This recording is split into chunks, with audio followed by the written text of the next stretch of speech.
खंडवा थाने की रामनगर चौकी के प्रभारी एसआई सुभाष नावडे को 29 जून 2021 की सुबह 9 बजे किसी ने सूचना दी कि चिरागदान तालाब में एक लाश तैर रही है।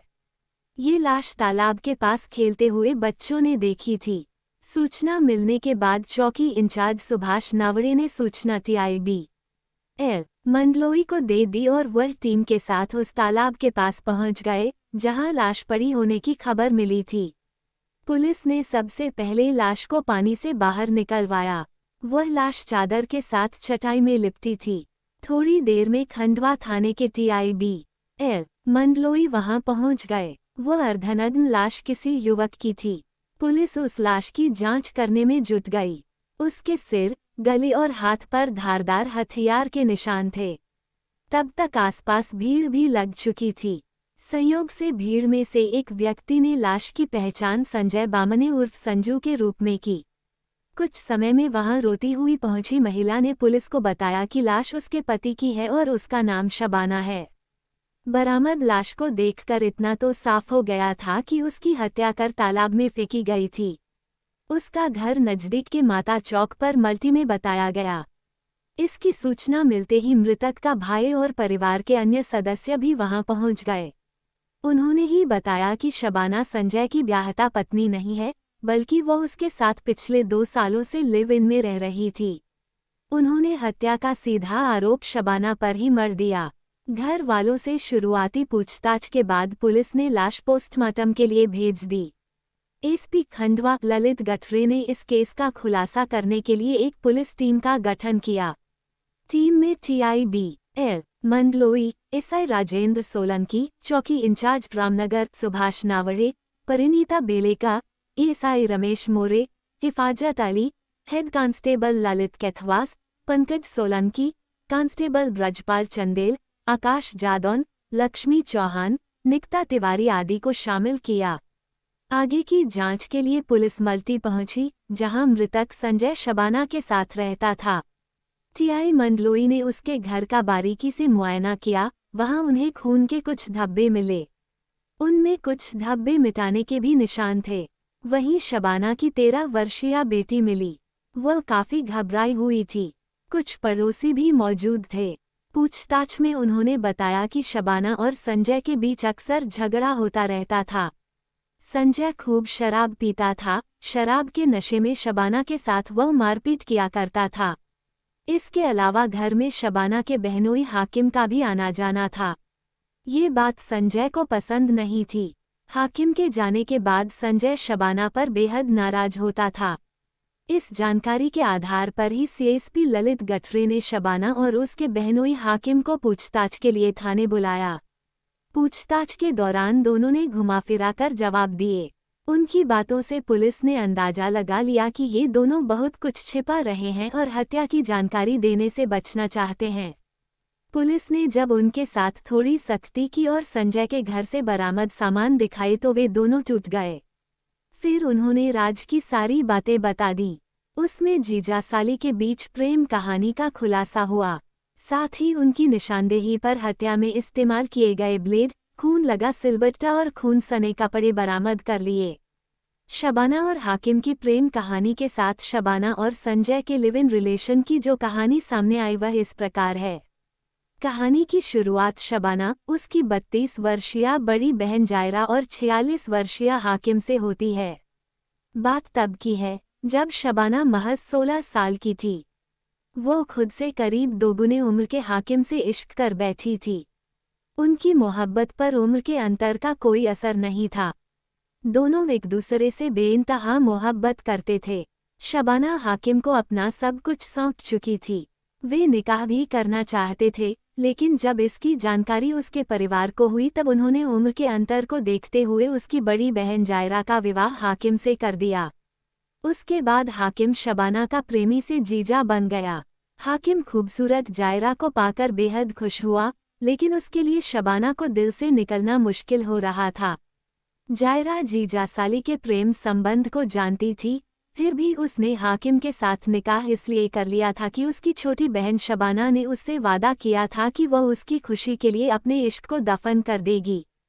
वो उनकी जिंदगी से दूर चली जाएगी।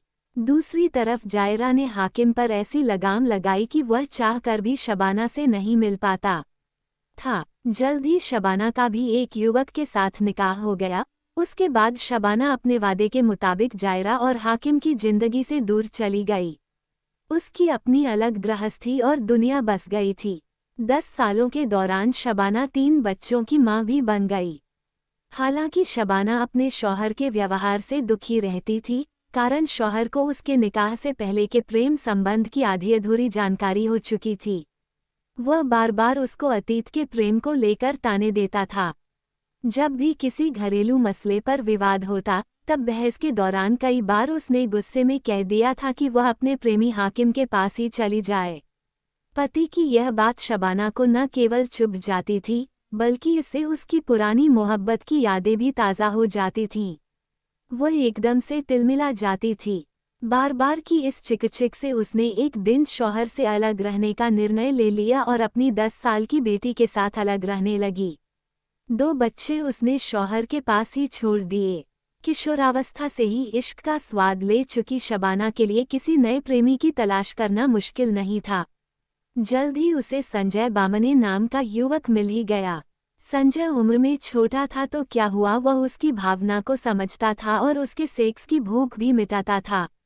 जल्द ही संजय भी खुद से बड़ी उम्र की प्रेमिका को जी जान से प्यार करने लगा।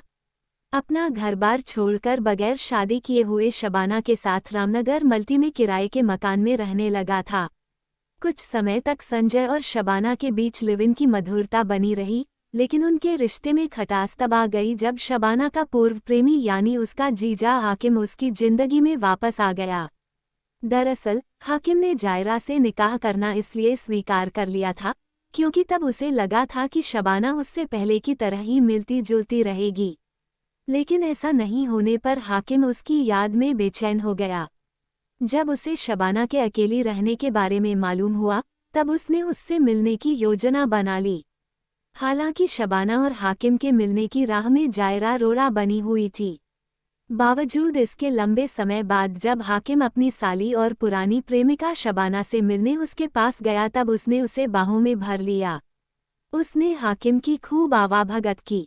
उसकी खिदमतगारी में कोई कोर कसर नहीं रहने दी। उनका अधूरा मोहब्बतनामा फिर से लिखा जाने लगा। लेकिन इसकी जानकारी भी संजय को जल्द हो गई कि भी दखलंदाजी नहीं होनी चाहिए। यदि ऐसा होता रहा तो वह हरगिज बर्दाश्त नहीं करेगा। संजय की सख्ती और फरमानों को लेकर शबाना उससे नाराज रहने लगी। संजय की एक बुरी आदत शराब पीने की भी थी। शबाना उसे हमेशा कहती थी कि वह घर में शराब न पिए।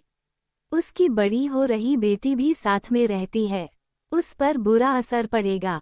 जब से संजय और शबाना के बीच हाकिम को लेकर मतभेद उभरे थे, तब से संजय के शराब पीने की आदत बढ़ गई थी।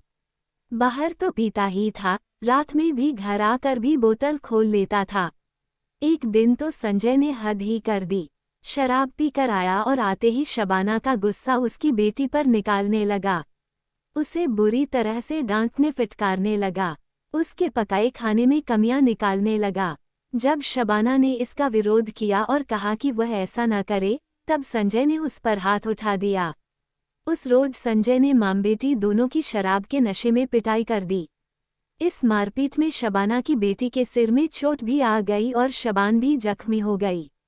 गनीमत ये रही कि घर में डिटॉल रखी थी, जिससे अपने और बेटी की चोटों के खून को बंद करने में सफल रही।